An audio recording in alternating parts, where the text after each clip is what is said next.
তাহলে তুমি কি করতা? আর ভাই হইব কেমনে? তাদের মা বোন তো বাংলাদেশে থাকে না, তাদের পোলা মায় বাংলাদেশে পড়াশোনা করে না, তারা থাকবে লন্ডনে, তারা থাকবে সিঙ্গাপুরে। এইভাবে বলতে চাই নাই, কিন্তু বলতে আপনারা বাধ্য করছেন। 14 বছরের মিস লুবাবা বিবাহ করলো, এর জন্য শাহবাগীদের ঘুম নাই। 14 বছর আর 16 বছর যেটাই হোক না কেন, অথচ একটা 8 বছর 9 বছরের বাচ্চা ধর্ষণ হইলো, তারপর তাকে খুন করা হইলো, এখন আপাদের কোনো খবরই নাই। চিন্তা করা যা একবারে, মানে বিষয়টা কেমন না হয়ে গেল। আজকে যদি এই মেয়ের যদি বিবাহ হইতো, তাহলে মনে করেন যে শাহবাগে একটা পিঁপড়া হাইটে যাওয়ার মতো জায়গা তারা খুঁজে পাইতো না, পিঁপড়ারা খুঁজে পাইতো না। আর ভাই সুহেল, তোর উদ্দেশ্যে একটা কথা ভাই, তুই আসলে অনেক ভাগ্যবান, তুই অনেক ভাগ্য করে জন্মাইছস। কারণ কি জানস? তোর মাথায় টুপি আর পরনে পাঞ্জাবি নাই। তুই যত বড় ভুল করস না কেন, তোর পক্ষে শাস্তির রায় কখনোই ঘোষণা হবে না। আসলেই তুই ভাগ্যবান যে তুই বাংলাদেশে জন্মগ্রহণ করছস। আর তার থেকে বড় ভাগ্যবান কি জানস?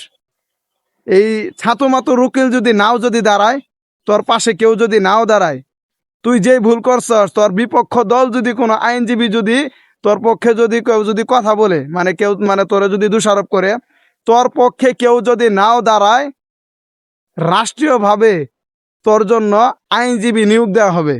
গতকাল এই ধরনের একটা কথায় একজন আইনজীবী সাংবাদিকের মাধ্যমে কথাটা উপস্থাপন করে। আর এর থেকেও ভালো মানে একটা খবর, সেটা হচ্ছে কি জানেন? এই রামিসার যে মৃত্যুটা হলো, এরকম ঘটনা বাংলাদেশে আজ নতুন না, বিরল না। এটা প্রতিনিয়তই হইতেছে, গততে হইছে, এখনো হইতেছে, আশা করা যায় হয়তো বা ভবিষ্যতে হবে। কারণ যদি বাংলাদেশের আইনি ব্যবস্থা আরো উন্নত মানের না হয় এবং আরো যদি কঠিন যদি না হয়, কোরআনের কথা যদি বলি, সে বিষয়ে তো কখনো সম্ভবই না।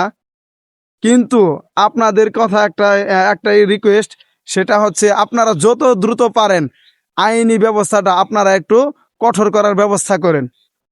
অনেকেই বলবে যে আজকে যদি ওই যে কথাটা বললো যে আসলে ওইভাবে দেওয়া যায় না, তোমার যদি বোন হইতো, তোমার যদি মা হইতো, তাহলে তুমি কি করতা?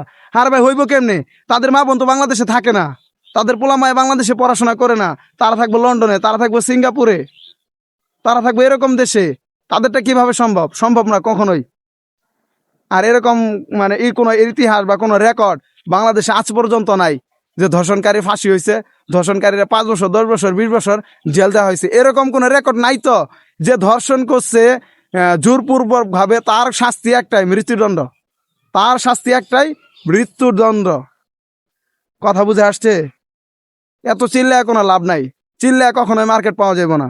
আইনি ব্যবস্থা চেঞ্জ করতে হইব, এক কথাই শেষ। না হলে কালকে আপনার মা আপনার বোনও হইতে পারে। তাই যত দ্রুত সম্ভব ভিডিওটা একটু শেয়ার করে দিয়ে সবাইকে একটু সতর্ক হওয়ার মানে সুযোগ করে দেন।